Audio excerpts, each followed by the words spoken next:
उत्तर भारतात मागील काही दिवसात थंडीची लाट पसरली आहे. या थंडीमुळे संपूर्ण परिसरात धुक्याचं प्रमाणही वाढलं आहे. अशातच एका ट्रकच्या समोर एका व्यक्तीने काय युक्ती केलेली आहे पहा. ही युक्ती जीवघेणी सुद्धा ठरेल. चॅनलवरती नवीन असाल तर न्यूजला जरूर सबस्क्राईब करा.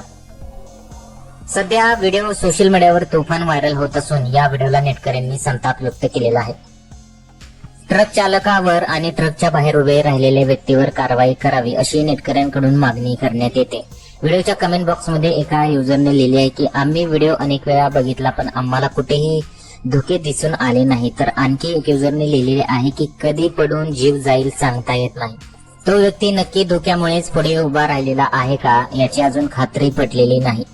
मात्र धोक्यामुळे वाहतुकीला कोणताही अडथळा निर्माण होऊ नये म्हणून एका ट्रक चालकाने एक जीव घेणं प्रयोग केला असं अनेक जण म्हणत आहेत. हा व्हिडिओ पाहून नक्कीच काळजाचा ठोका चुकल्याशिवाय राहणार नाही. सध्या सोशल मीडियावरील या घटनेचा व्हिडिओ प्रचंड प्रमाणात व्हायरल झालेला आहे. या व्हिडिओबद्दल तुम्हाला काय वाटतं? तुमच्या प्रतिक्रिया आम्हाला कमेंट बॉक्समध्ये जरूर कळवू शकता.